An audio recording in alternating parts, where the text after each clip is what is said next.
This is radio Baba and आज सोच रहा हूँ कि मैं कहाँ आ गया हूँ, ये कितनी बढ़िया गाड़ी। मैं एक सबसे पहले एक चीज़ बता दूँ, हमने हज़ारों मूवीज़ देखी है, ट्रैवलिंग पे देखी है, जैसे ये जवानी है दीवानी, दिल चाहता है, ज़िंदगी ना मिलेगी दोबारा। हमने तो बहुत कोशिश कर ली बट चांस नहीं मिला यार। लेकिन आज जो मेरे साथ खड़े हैं, इनका नाम है, नाम वाम सब आप बताना, मैं एक मेन आइडेंटिटी बताऊंगा सर आपकी। ये जो मेरे साथ इतने महान और इतने बढ़िया जो एक इंसान खड़े हैं, इनको हम जानते हैं टर्बन ट्रैवलर के नाम से। सर सबसे पहले वेलकम, थैंक यू एंड छोटा सा एक इंट्रोडक्शन दे दीजिए।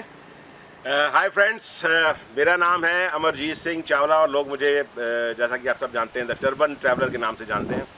And I am feeling very good कि आज रेडियो बाबा, राइट सो रेडियो बाबा के साथ आज मैं इंटरव्यू दे रहा हूँ। सो आई एम वेरी एक्साइटेड और मज़ा आएगा मुझे लगता है। और मुझे लगता है कि आज नए तरह के सवाल होंगे, क्योंकि मैं रूटीन सवालों का जवाब देते देते थक चुका हूँ। और इसीलिए आज मेरा गेटअप भी आप देख रहे हैं थोड़ा डिफरेंट है।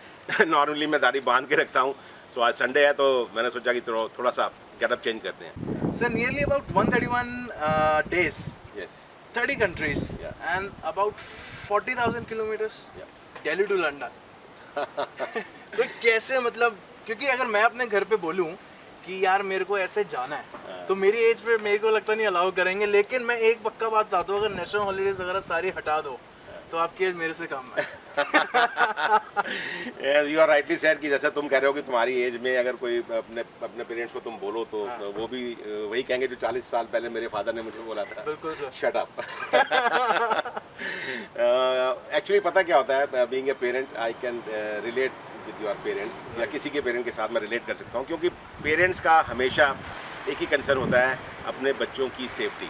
जब भी आप कभी भी किसी भी रोड ट्रिप पे जाएं, भले इंडिया में हो या भले बाहर हो, मेक ए पॉइंट, रोज़ एक जैसे होता है ना कि हमारा दवाई हमने रोज़ खानी तो खानी है, या पाठ हमने रोज़ करना है तो करना है। तो आप एक असूल बना लीजिए कि दिन में कम से कम 3 बार, सुबह दोपहर शाम, अपने पेरेंट्स से बात ज़रूर करिए। जहाँ पर कनेक्शन नहीं आते हैं तो वहाँ उनको पहले बोल दीजिए कि इतने देर के बाद मैं आपसे बात करूँगा। और आजकल तो टेक्नोलॉजी है यार, हाथ में आपके फ़ोन है, व्हाट्सएप पे बात कर सकते हो, फेस टाइम पे बात कर सकते हो। सो जब आप एक हफ्ता प्रैक्टिस करोगे तो फिर वो शांत हो जाएंगे, उनको मालूम है कि अब मेरा बच्चा सेफ है, और दिन में एक बार भी करोगे तो भी चलेगा। सो ये होता है कंसर्न पेरेंट्स का। और बाकी रहा सवाल मना करने का, तो मुझे भी मना किया गया था। लेकिन हाँ, हमारे टाइम में हम लोग नहीं कह सकते थे माँ बाप के सामने, और आजकल बच्चों की सुननी पड़ती है। और मेरा मानना ये है कि बच्चे जो करना चाहते हैं ज़िंदगी में, कुछ भी करना चाहते हैं, तो उनको करने देना चाहिए। और एक होता है फियर ऑफ अननोन, जो माँ बाप के दिमाग में होता है और बच्चों के दिमाग में भी होता है, तो वो धीरे धीरे आपका दूर हो जाता है। और ये ट्रैवल का मतलब ही यही है, आपका कॉन्फिडेंस बिल्डअप करना। एंड सर मेरे पास ना एक रिसर्च टीम है बहुत बड़ी, जिसमें मैं अकेले ही काम करता हूँ। तो मेरे को जितना, मतलब मेरी रिसर्च टीम ने बताया है कि लगभग 20-25 साल की उम्र में आप बाइक पे वर्ल्ड घूमना चाहते थे। मैं 19 साल का था तब, ओहो। और एक लड़की थी, एक जो आई थी नीदरलैंड से अपने बॉयफ्रेंड के साथ, तो उनकी जर्नी ने मैं बड़ा इंस्पायर किया था। तो मैं और मेरे दोस्त थे कमल जैन, हम दोनों ने प्लान किया कि आप जब ये गोरे कर सकते हैं तो नाले हम क्यों नहीं कर सकते, अपन भी चलेंगे। क्या बात। और प्लान वैन बन गया, सब कुछ हो गया। और जब घर वालों को पता लगा उन्होंने कहा चुप करके बैठ जाओ, जब ये अपना काम पे ध्यान दो, जब आएगा टाइम फिर जाना, अभी बहुत ज़िंदगी पड़ी है। पर मेरा मानना ये है कि आदमी के मन में जब भी कभी कुछ भी आए, उसको कर लेना चाहिए। अगर किसी पे प्यार आए तो हक कर लेना चाहिए, किसी पे गुस्सा आए तो टेम्परेरी निकाल लेना चाहिए, क्योंकि निकल जाने के बाद फिर आपका मन हल्का हो जाता है, फिर जाके माफ़ी भी मांग लेनी चाहिए अगर आप गलत हैं तो।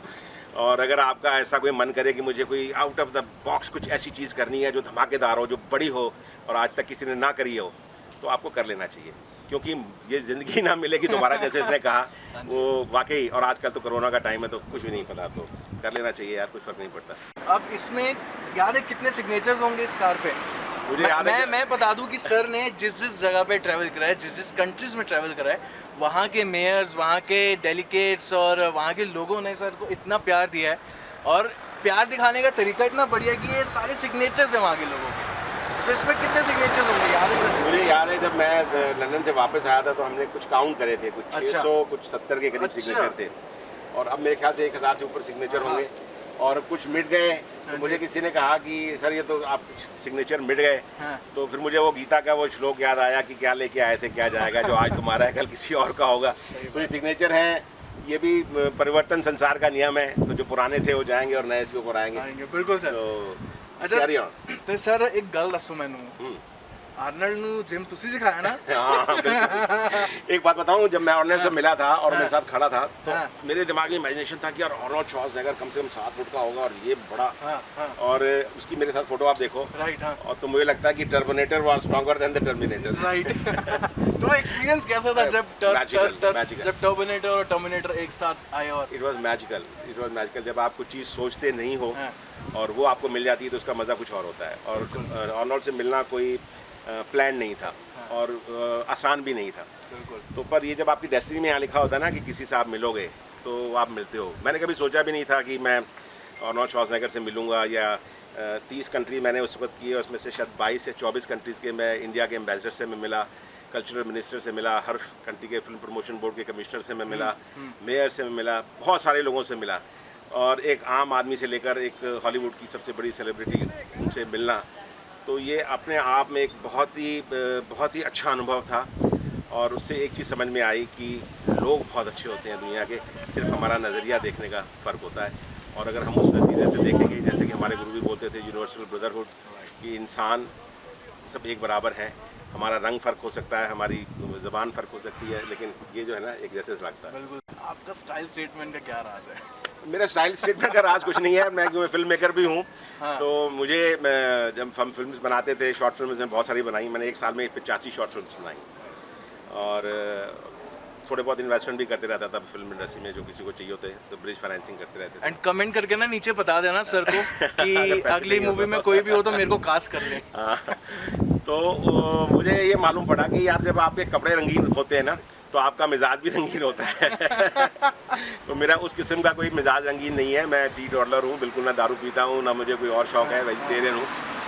पर जब आप रंगीन कपड़े पहनते हैं तो आप स्क्रीन पर अच्छे दिखते हैं और आप अलग दिखते हैं। तो इसलिए थोड़े से मुझे कलरफुल कपड़े पहनने में अच्छा लगता है। और कलरफुल कपड़े हर आदमी भी नहीं पहन सकता। जैसे सेइंग कि रेड कलर जो है हर आदमी कैरी नहीं कर सकता। बिल्कुल।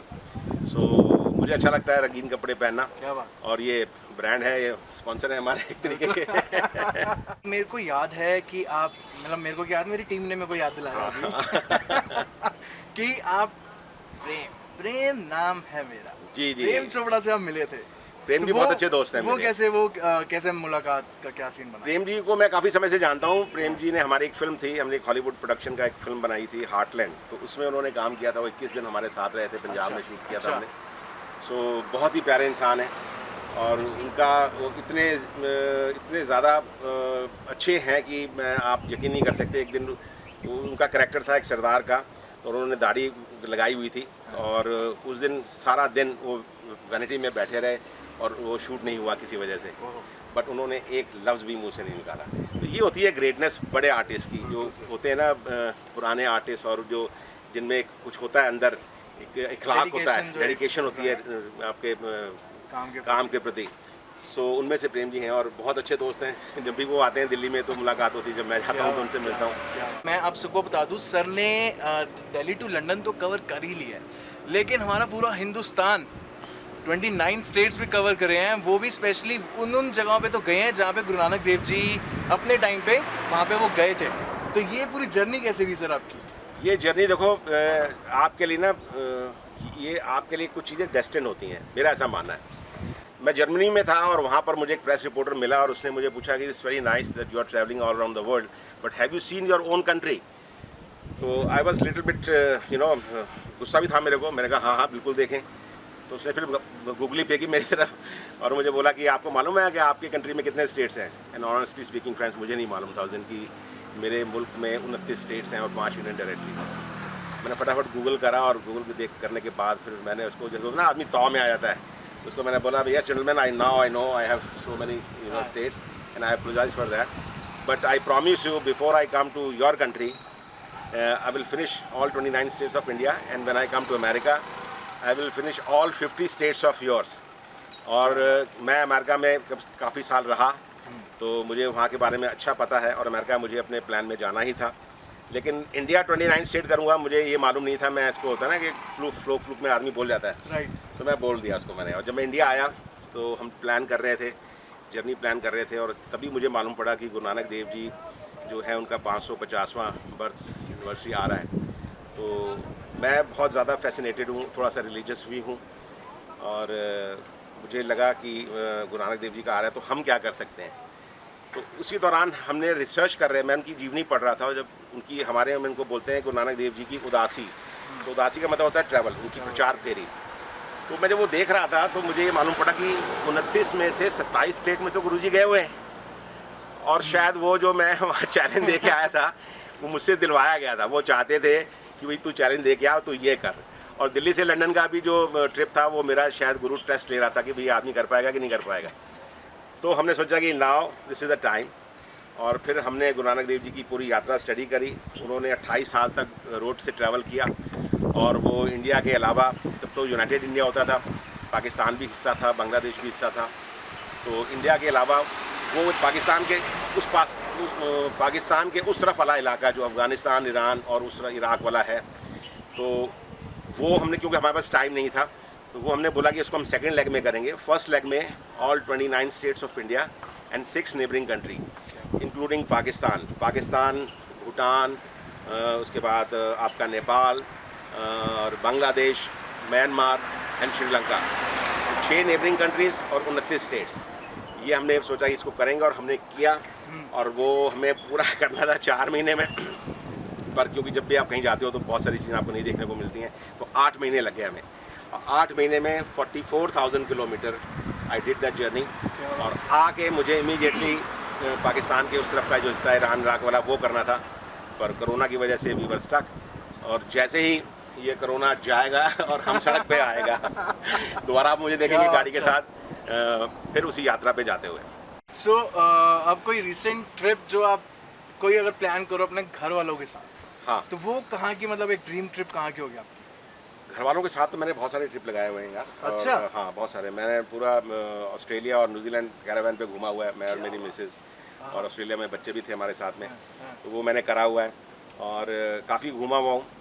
और जब भी मैं जाता हूँ बाहर तो मैं I used to make a point, जब तक अपनी गाड़ी लेके नहीं गया था, कि किसी भी कंट्री में जाएँ तो हम वहाँ पर कार में रेंट कर लेता था, क्योंकि मुझे एक्सपीरियंस है लेफ्ट हैंड साइड पे गाड़ी चलाने का। मेरे पास अपने पास भी यहाँ पर तकरीबन 12 साल गाड़ी लेफ्ट हैंड ही थी। मैंने आई बॉट S350 थी। अच्छा। S350 वाइट कलर की मेरे पास मर्सिडीज़ थी, तो वो मेरे पास लेफ्ट हैंड ड्राइव थी, तो मैंने 12 साल इंडिया में चलाई, क्या बात। तो उसका मुझे कोई वो नहीं था। तो ऐसा कुछ नहीं है कि मैं फैमिली के साथ नहीं करना चाहता। अभी जो मैंने गुरु नानक देव जी का जो ट्रिप किया, उसमें मेरी मिसेज़ मेरे साथ थी, तो वो उनको थोड़ा शुगर का प्रॉब्लम है, तो बीच में आ जाती थी, फिर चली जाती थी। अच्छा। बैठना थोड़ा मुश्किल होता है, राइट। टांग लटका के नीचे। और अब हम एक ट्रिप कर रहे हैं बड़ी जल्दी, गुरु नानक देव जी के बाद अभी एक गुरु तेग बहादुर साहब जी, जो हमारे 9th गुरु हैं, जी। गुरु गोविंद सिंह जी के फादर, जिनके नाम पे यहाँ पर शीशगंज साहिब गुरुद्वारा है चांदनी चौक में, इन्होंने शहादत दी थी, तो उनका 400 बर्थ एनिवर्सरी आ रहा है 18 अप्रैल को। तो वो हमने जर्नी प्लान करी है, हम लोग नवंबर में निकलेंगे, और नवंबर, दिसंबर, जनवरी, फरवरी, मार्च, 4 से 5 महीने का वो रूट है, पूरा इंडिया के अंदर, पंजाब से लेकर बांग्लादेश, और फिर वहाँ जगन्नाथपुरी से लेकर वापस पंजाब। तो उसमें मिसेज़ मेरी साथ जाएंगी, और इसमें हम एक कैरावैन भी प्लान कर रहे हैं, क्योंकि कोरोना है, तो थोड़ा पहले तो हम गुरुद्वारों में रहते थे, तो अब शायद इतना सेफ शायद ना हो, इस करके 2 गाड़ियाँ हमारी हैं और एक कैरावैन जाएगा पीछे, जिसमें हम लोग रह सकते हैं, और ऊपर यहाँ पर टेंट लगे हुए गाड़ी के। क्या बात। So my team can sleep and we can sleep. So ऐसा कुछ प्लान कर रहे हैं, क्या और बात। जल्दी देखोगे हमें। क्या बात, क्या बात। तो कोई अब कोई इसके बाद कोई एक नई गाड़ी अगर आप सोचो कि जिस पे आप ट्रिप मारना चाहो फॉर्च्यूनर के अलावा, तो कौन सी होगी? This is my second wife, I can't replace this. तो लोग मुझे बाद में देखते हैं, गाड़ी को पहले पहचानते हैं, बिल्कुल। पर काफ़ी सारे लोग गाड़ी को जानते हैं, राइट। तो गाड़ी को मैं रिप्लेस नहीं कर सकता, पर I would like to do some changes, कि जब इंटरनेशनल ट्रिप है उसमें भी मैंने ये सोचा है कि मैं कैरावैन अटैच करके चलाऊंगा, ताकि वो एक नया एक्सपीरियंस होगा हमारी ऑडियंस के लिए भी, देखने के लिए भी, और हमारे खुद के लिए भी, कि कहीं पर भी गाड़ी पार्क कर सकते हैं, सो सकते हैं, खा सकते हैं, एंजॉय कर सकते हैं। तो हम पंजाबियों के लिए ना एक सबसे इम्पोर्टेंट चीज़ होती है खाना। तो हम कहीं भी जाएं सबसे पहले हम देखते हैं खाना कैसा है, ये बताओ सबसे पहले एकदम। तो जहाँ आप गए, जितना आपने घूमा इंडिया में, अब्रॉड में, कहीं भी, तो कहाँ का खाना आपको सबसे बेस्ट लगा? अरे ये पूछो कि खाना कहाँ मिला वेजिटेरियन यार। खाना इंडिया में तो मिल गया होगा। नहीं, इंडिया में तो खाना मिल जाता है, आप अपने कंफर्ट जोन में हो ना। जब आप अपने कंफर्ट जोन से the minute you cross your border, India का बॉर्डर क्रॉस करते हो, तो फिर पता लगता है कि भाई कहाँ हो आप। तो वो मैनेज कैसे किया सर आपने? मुश्किल था, खास तौर में चाइना में मुश्किल था। चाइना में इसलिए मुश्किल था क्योंकि जो हम एरिया जिस पे हम जा रहे थे, वो एरिया जो सारा एरिया ऐसा था कि आप हर रेस्टोरेंट में जा नहीं सकते, हर होटल में ठहर नहीं सकते, और वो मेनलैंड नहीं था।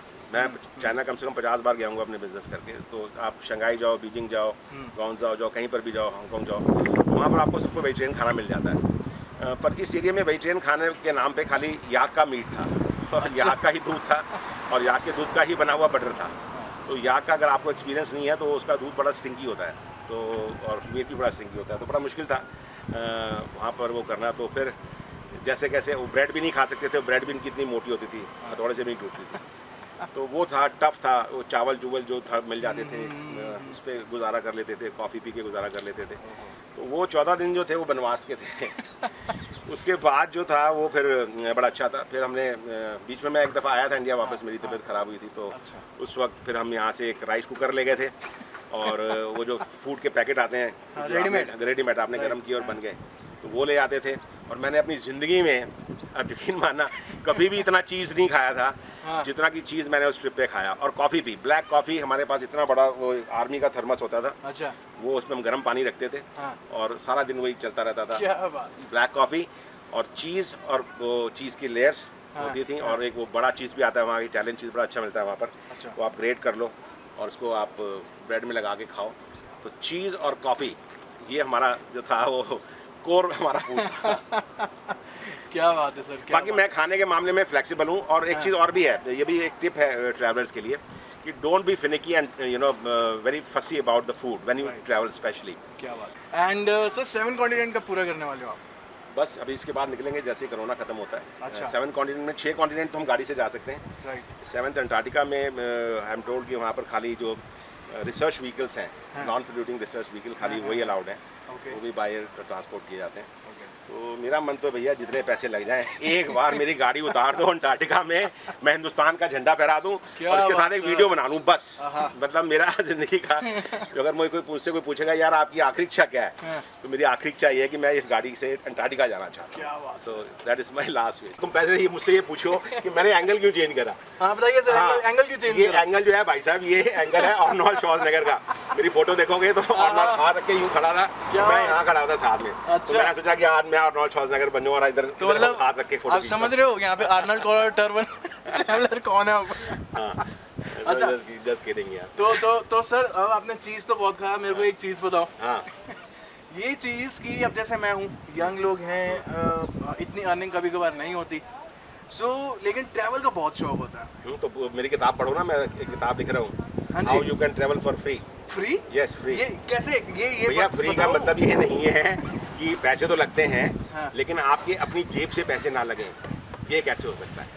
अच्छा। हाँ, तो इसमें मैं एक ट्रैवल शो बना रहा हूँ। क्या बात। बड़ी जल्दी वो आएगा, जिसका नाम है all about the international road trip by the turban traveller, जिसमें आपको ट्रैवल की हर छोटी से छोटी, बारीक से बारीक चीज़ पूरी डिटेल में समझाई जाएगी। और हर एपिसोड होगा तकरीबन 15 मिनट का, और जिसके अंदर एक सब्जेक्ट ये भी है कि how you can travel on your own vehicle to any destination in the world for free. तो ये मैं आपको, ये कोई जोक नहीं है, कोई मजाक नहीं है, और ये मैं किसी को बेवकूफ़ भी नहीं बना रहा हूँ। ये मैं अपना एक्सपीरियंस शेयर करूँगा आपसे, क्योंकि जब मैं गया था मैंने 21 दिन के अंदर स्पॉन्सर्स इकट्ठे किए थे, जस्ट ओनली 21 डेज़। तो ये एक आर्ट होता है कि आप अपना सपोर्ट और अपना जो आपके स्पॉन्सर्स हैं वो कैसे लेके आएँ, और जो बहुत सारे लोगों में नहीं होता। तो वो सारी टिप्स मैं आपको बताऊँगा। और भी खाली ये तो एक पार्ट है, और भी बहुत सारे तरीके हैं आपके फ्री ट्रैवल करने के लिए, कि आप अपनी गाड़ी पे भी जाएं और फुल लग्जरी में जाएं। ये नहीं कि मैंने साइकिल उठा ली और साइकिल से मैं जा रहा हूँ तो मेरा खर्चा नहीं आ रहा पेट्रोल का।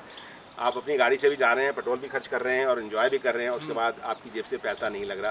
तो ये आर्ट मैं आपको बताऊँगा अपने इस प्रोग्राम में, जिसका नाम है all about the international road trip by the turban traveller, which is very coming soon on my जो हमारा प्लेटफॉर्म है हमारा यूट्यूब का, द टर्बन ट्रैवलर पे, उस पर आ रहा है, तो सब्सक्राइब करो और देखो हमारा। बिल्कुल। एंड जितने भी लोग यहाँ पे ट्रैवल करने के शौक रखते हैं ना, कमेंट में सर को टैग करो और उनसे वो पूछो कि टिप क्या है, और ये टैग करना मत भूलना जो मैंने पहले बताया, अगली फिल्म में मेरे को कास्ट करने। So thank you sir, thanks a lot अपना टाइम देने के लिए। थैंक यू वेरी मच, मज़ा आया तुमसे बात करके। Thank you sir. अभी हाथ तो मिला नहीं सकते। नमस्कार करेंगे, क्यों हमेशा नमस्कार किसी पे करेंगे, सवाल होते थे, ये थोड़ा सा डिफरेंट है। You know I really enjoyed on this interview, so बड़ा अच्छा लगा। और आपको जब भी कुछ भी पूछना हो, मेरी फ्री एडवाइस है सबके लिए, तो आप कोई भी मुझे व्हाट्सएप कर सकता है, मुझे फेसबुक पे या यूट्यूब पे कमेंट्स डाल के पूछ सकता है, तो I can you know advise you. और बहुत सारे फ़ोन मुझे रोज़ 1-2 फ़ोन तो आते ही हैं कि एक आदमी का मुझे फ़ोन आया, अच्छी मुझे लास्ट में आपको एक कहानी बताइए सर। पंजाब से तो रोज़ आते हैं। अच्छा।